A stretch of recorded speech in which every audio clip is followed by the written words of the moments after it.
that was once old becomes new again. Mean girls, apple-bottom jeans, boots with the fur. We rest our case. So it is in the world of games where the genres that fall out of fashion are eventually revived by talented indie developers. Here are 8 of our favourite retro reinventions, the games that looked back in order to push things forward. And if you're planning on playing any of these games on PC and are in need of a controller, then check out our F710 wireless gamepad with dual motor vibration feedback and 4-switch D-pad for precise control. Before the Binding of Isaac, designer Ed McMillan made his name with Super Meat Boy, a brutal and blood-splattered platformer. The levels here are spikier than Sonic the Hedgehog before his manicure, covered in sharpened needles and circular saws. If you so much as brush a pixel against these hazards, it's straight back to the start for you. The twist is that the levels are also tiny, so any lost progress is minimal, and you can learn quickly from your errors. Within a few minutes, you're an expert at navigating any given gauntlet, though the bloodstains remain as a monument to your mistakes.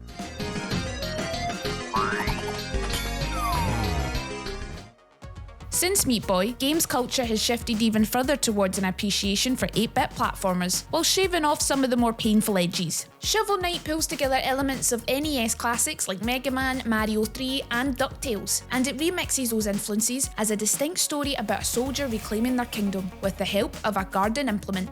It's the retro simplicity of Shovel Knight's premise that makes room for fascinating new ideas, like the ability to destroy a checkpoint to retrieve its treasure, sacrificing save points for gold.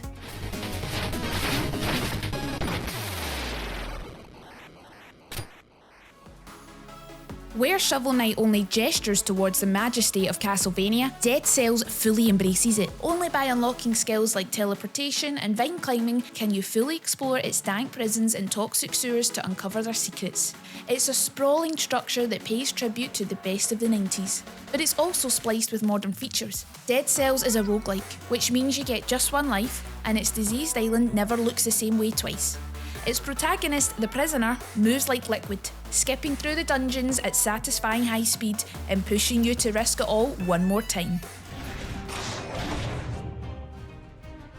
Let's stay in the 90s for a little while, but sidestep into some very different genres. The Kickstarter boom of the last decade saw the return of Western RPGs in the style of Baldur's Gate and Icewind Dale, classic Dungeons and Dragons adventures with tactical combat and reams of novel-esque dialogue. While Pillars of Eternity came first, Tyranny stands out for its brave and unusual world building. Instead of a hero, you're cast as a lieutenant in the army of a bloke who's basically Sauron. Any good you do is likely to get you in trouble with your boss, turning your moral choices into weird workplace quandaries. With Doom turning 30, it's only right that we pay tribute to one of its progeny. Boltgun may let you turn the camera up and down, but in most other respects, it plays exactly like Doom did in 1993. Besides the constant slurp of health and armour pickups, there's a familiar dynamic to the combat. You'll be dodging fireballs hurled by distant demons while sticking chain swords into the chests of the enemies within easy reach. Cleverly, developer Auroch Digital has been studying Doom Eternal's playbook too. Expect arena-like encounters that force you to keep moving and close the gap with charge attacks, pushing onward until the heretics all fall down.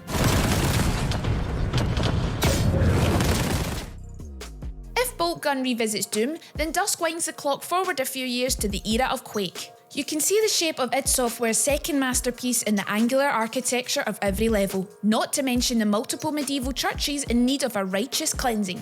Dusk is an FPS for skiing enthusiasts. The movement speed borders on illegal, and most fights are a slalom, requiring you to zigzag around various projectiles hurled in your direction. But it also pays to slow down and notice the objects around you in these surreal worlds. Why not pick up a barrel or a bar of soap and weaponise it with a hefty throw? It saves on ammo. That sort of tactile relationship with the game's world is what Neon Struck is all about. Think less id Software and more Looking Glass Studios, the slow stealth open levels and atmosphere of classics like System Shock 2.